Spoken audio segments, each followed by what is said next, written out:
come in, sir? Yes come in. Good afternoon, sir. Very good afternoon. बैठिए। Thank you, sir. ठीक है। Yes, sir. आप तनाव में तो नहीं हैं? No, sir. ठीक है. ठीक है। कुछ अपने बारे में बताइए। नाम बताने की आवश्यकता नहीं है। धर्म, जात, लिंग, ये सब धर्म, जाति और क्षेत्र बताने की आवश्यकता नहीं है। आप अपना एकेडमिक और क्या कर रही हैं वो बताइए। Okay sir. सर मैं उत्तर प्रदेश के ईस्टर्नमोस्ट डिस्ट्रिक्ट से बिलोंग करती हूँ। मैंने अपनी प्राइमरी एजुकेशन वहीं से कंप्लीट की है। उसके बाद मैंने दीनदयाल उपाध्याय गोरखपुर यूनिवर्सिटी से अपना ग्रेजुएशन कंप्लीट किया है, फिजिक्स, केमिस्ट्री एंड मैथमेटिक्स में। उसके बाद मैंने अपना पोस्ट ग्रेजुएशन इग्नू से कंप्लीट किया सोशियोलॉजी में, और प्रेजेंटली मैं बीएड कर रही हूँ, जिसका मैंने फर्स्ट सेमेस्टर का कुछ एग्ज़ाम दिए हुए हैं सर। क्यों आपने रेगुलर कोर्स किया, फिर इसके बाद इग्नू में क्यों आप इग्नू से सर क्यों? मैं प्रिपरेशन भी कर रही थी, तो मैंने सोचा कि मैं ऐसे करूँगी तो मुझे ज़्यादा फ़ायदा मिलेगा।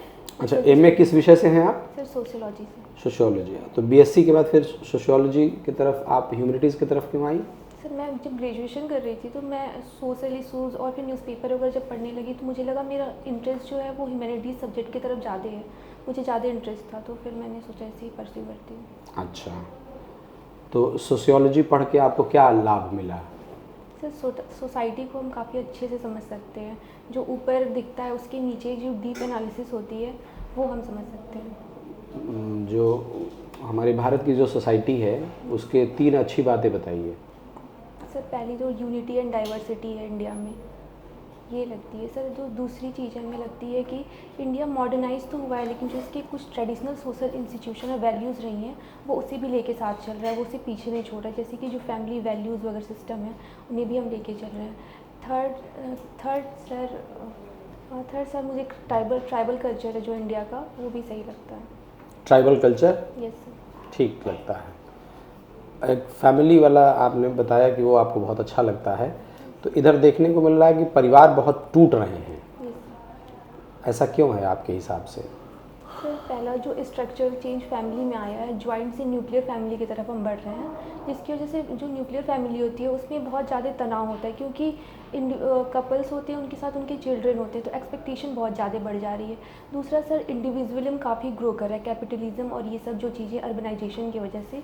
और तीसरा सर अर्बन एरिया में बहुत ज़्यादा आइसोलेटेड हमारी जो हो गई है लिविंग हो गई है, उसकी वजह से भी काफ़ी स्ट्रेस रहता है, तो मुझे लगता है ये कारण हो सकते हैं। आप ये जो सर्विस प्रेफरेंस भरी है इसके बारे में आप जानती हैं, सारी सेवाओं के बारे में? सर मैं शुरू के 5-6 के बारे में काफ़ी अच्छे से जानती हूँ, उसके बाद मैंने थोड़ा बहुत जाना है, लेकिन मैं जो शुरू के 5-6 मेरी प्रेफरेंसेस है उन्हें। जैसे कौन कौन है? पहले पे डिप्टी कलेक्टर है, दूसरे पे डीएसपी है, तीसरे पे ट्रेजरी ऑफिसर है, सर 4th पे डीआरओस है, 5वें पे जिला समाज कल्याण अधिकारी है, 6 पे नायब तहसीलदार है। 5th पे आपका क्या है? जिला समाज कल्याण अधिकारी। Yes sir. अच्छा अच्छा, ठीक है। इसके बाद आपने नायब तहसीलदार को भरा है, तो नायब तहसीलदार के ऊपर भी तो बहुत सारी सेवाएं हैं। नायब तहसीलदार के बारे में जानती हैं? Yes sir. उसका मुख्य कार्य क्या होता है?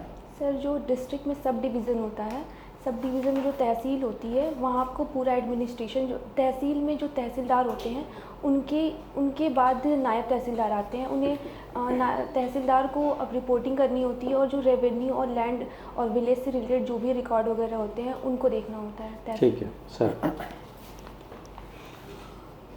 निकिता, जो हमारे जो पड़ोसी देश जो हैं जैसे कि पाकिस्तान है, श्रीलंका है, उसमें काफ़ी समस्याएं चल रही हैं। एक को तो हम लोग सहायता कर रहे हैं, श्रीलंका तो हम सहायता कर रहे हैं यहाँ पर जो, लेकिन पाकिस्तान के बारे में अभी तक कुछ सोचा नहीं गया है। तो आपको क्या लगता है कि पाकिस्तान को सपोर्ट करना चाहिए, सहायता करनी चाहिए हम लोगों को? सर जो श्रीलंका की क्राइसिस है, पहली बात तो श्रीलंका हमारा फ्रेंडली रिलेशन है हमारा श्रीलंका के साथ, और जो भी श्रीलंका में क्राइसिस चल रही है उससे एक इंडिया के लिए भी उसका एक रेमिफिकेशन हमें देख सकते हैं, जैसे कि माइग्रेशन और जो भी चीज़ें हुई। और सर तो सर लगता है श्रीलंका के लिए इंडिया ने काफ़ी मदद भी की है, लेकिन सर पाकिस्तान के केस में वहाँ पे इकोनॉमिक क्राइसिस भी है, और उसके बाद से जो भी पॉलिटिकल क्राइसिस है। सर अभी जो हमारा रिलेशन है वो ऐसा नहीं है कि हम उसके इकोनॉमिक क्राइसिस से मदद कर सकें, लेकिन हाँ अगर ह्यूमैनिटेरियन को डिज़ास्टर आता है तो इंडिया को हेल्प करनी चाहिए। हेल्प करनी चाहिए, मतलब किस प्रकार से हेल्प करनी चाहिए? सर जैसे पिछले साल फ्लड आया हुआ था वहाँ पे, तो हम जो भी मटेरियल सपोर्ट हो सकता है NDRF की टीम कैपेसिटी बिल्डिंग या अपना जो एक्सपीरियंस हमारा डिज़ास्टर मैनेजमेंट से सर हम उसे शेयर कर सकते हैं। तो अभी क्या इकोनॉमिक प्रॉब्लम क्या है उसमें पाकिस्तान में? सर वहाँ की जो फॉरेक्स रिज़र्व है वो सर मुझे एग्जैक्ट तो नहीं पता है, लेकिन वो बहुत कम दिन के लिए इंपोर्ट को कर सकता है। उसका फॉरेक्स जो रिज़र्व है वो डिप्लीट हो रहा है, जिसकी वजह से उसने IMF से बेल आउट की मांग की है। तो उसको लेके उसकी बात चल रही है इस टाइम, और वहाँ पे इन्फ्लेशन भी इस वजह से काफ़ी बढ़ रहा है। उसके पास फॉरेक्स रिज़र्व नहीं है और फिर वहाँ पे इन्फ्लेशन भी है, साथ ही साथ जो कमोडिटी प्राइजेज है उनके भी दाम बहुत ज़्यादा बढ़ गए हैं। और जो फ्लड आया था उसकी वजह से भी काफ़ी प्रॉब्लम आ रही है सर, सिंध बलूचिस्तान में। वहाँ पर फूड इन्फ्लेशन बहुत ज़्यादा है। Yes sir. अच्छा, इसका मतलब है कि हम लोग कुछ हद तक तो जो है भाई खाद्य सामग्री जो है, जो फूड प्रोडक्ट जो है उसको हम लोग दे सकते हैं हम लोग, जैसे गेहूँ चावल है। सर ये बात है कि वो हमसे हेल्प मांग भी नहीं रहा है, तो हम अपनी तरफ से शायद इनिशिएट अभी नहीं करते। हमारी कंडीशन थोड़ी सी अलग है पाकिस्तान से डीलिंग में। ठीक सर। ये बताइए, आपने लिखा है reading about international affair, yes sir. आप में हावी है, यस सर। तो ये भारत का जो विदेश नीति है उसके आधारित तत्व क्या क्या है? मतलब किन तत्वों के ऊपर जो है भारत की विदेश नीति निर्मित है? Okay sir. सर मुझे लगता है जो भारत का वो है वैल्यूज़ हैं वसुधैव कुटुंबकम, तो सर हम ग्लोबल रिस्पॉन्सिबिलिटी को भी अपनी निभाते हैं, साथ साथ जो हमारा नेशनल इंटरेस्ट है उसे भी सर्व करने के लिए हम कोशिश करते हैं।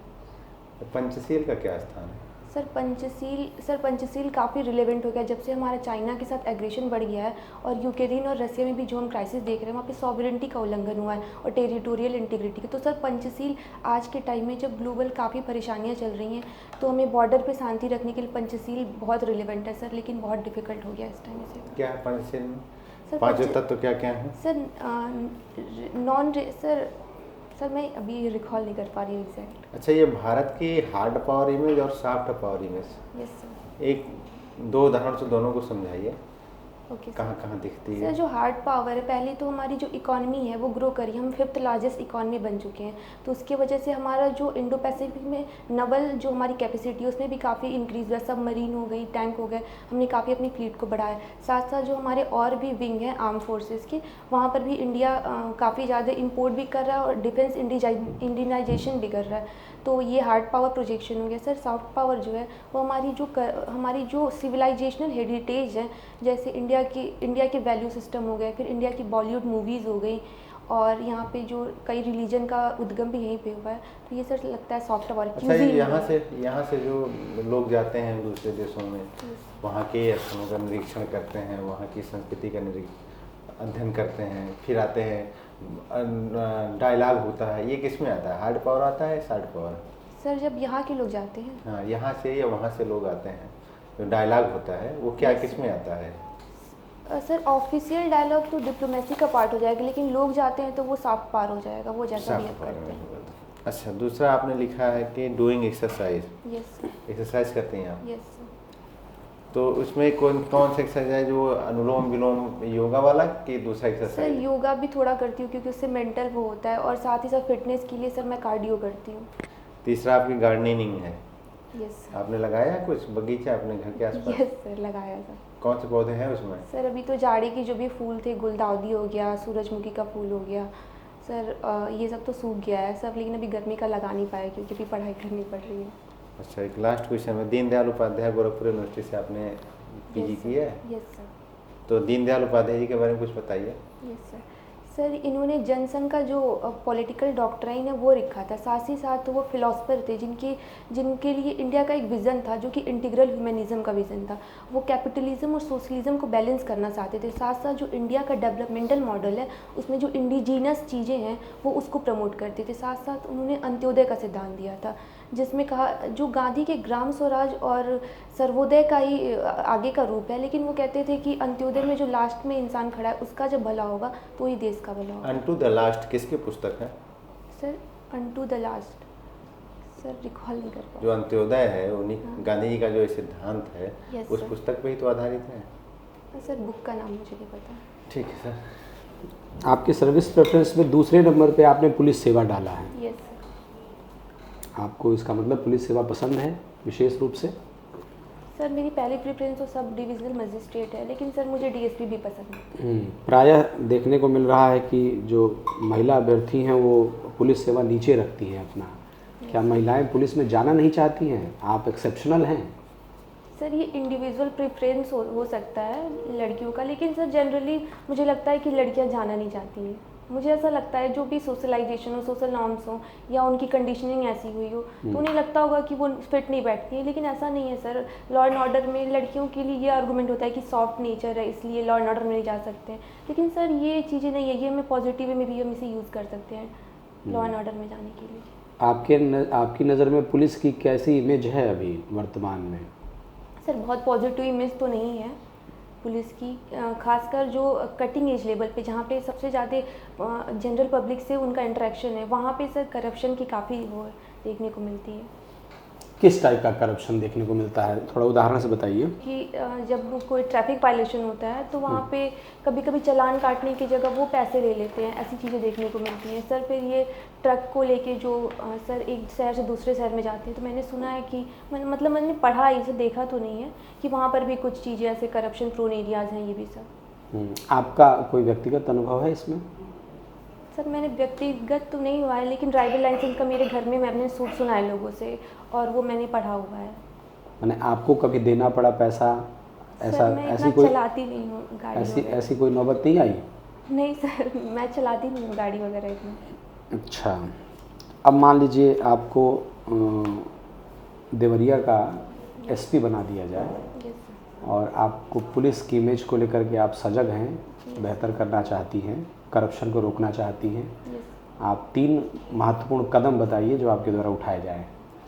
Okay sir. सबसे पहले सर जो भी लोअर लेवल स्टाफ है मैं उन्हें जो भी मेरा जो गाइडलाइंस है और जो मेरे विज़न है पुलिस को लेके मैं उन्हें एकदम क्लियर बताना चाहूँगी, क्योंकि सर पब्लिक से सबसे ज़्यादा इंटरेक्शन उन्हीं का होता है कि। और सर मैं ये भी ग्रीवेंस रिड्रेशल की अगर कोई मैकेनिज़्म हो सके कि जहाँ पे भी कोई करप्शन हो और अगर पब्लिक वहाँ पे रिपोर्ट कर सके, मैं ऐसी सुविधा लाना चाहूँगी और उसकी मॉनिटरिंग भी अगर प्रॉपर हो सके पीरियडिक टाइम पे, तो ये चीज़ देखना चाहूँगी। अभी करप्शन को कंट्रोल करने के लिए कुछ हेल्पलाइन वगैरह भी है जहां आम आदमी शिकायत दर्ज करा सकता है, कौन कौन सी हेल्पलाइन है? सर मुझे ये तो नहीं पता है, लेकिन जो सिटीजन चार्टर होता है हर ऑर्गेनाइजेशन का वो स्पेसिफिक कुछ नंबर देते हैं कि वहाँ पे हम पब्लिक ग्रीवेंस अपने रजिस्टर करा सकते हैं। अच्छा, कभी थाने पे गई हैं आप? नहीं सर। एफआईआर का मतलब देखा है कभी किसी एफआईआर को? नहीं सर फर्स्ट हैंड एक्सपीरियंस तो नहीं है सर। एफआईआर का फुल फॉर्म क्या होता है? First information report. अच्छा, और एनसीआर एक शब्द आता है, पता है आपको? National capital region. वो नहीं, एक पुलिस डिपार्टमेंट में एनसीआर होता नो है। सर। नहीं पता है आपको? अच्छा, आपकी गृह जनपद देवरिया में सेक्स रेशियो कितना है? सर काफ़ी अच्छा है, 10-70 है। 10-70? 10-17 है। ये अच्छा इतना क्यों है? सर क्योंकि ऐसे हम जनरली देखते हैं कि सेक्स रेशियो काफ़ी स्क्यूड होता है, जेंडर इक्वलिटी को शो करता है। बाकी डिस्ट्रिक्ट ऐसे ही वेस्टर्न यूपी में हम देख लेते हैं, लेकिन यहाँ पे इधर इससे ये इंडिकेट होता है कि यहाँ पे गर्ल्स फीमेल फीटिसाइड ये सब केसेस कम है। इससे ये हमें देखने को मिलता है, पैट्रियार्की जो माइंडसेट है वो भी कम है। ठीक है, जा सकती हैं। Okay, thank you.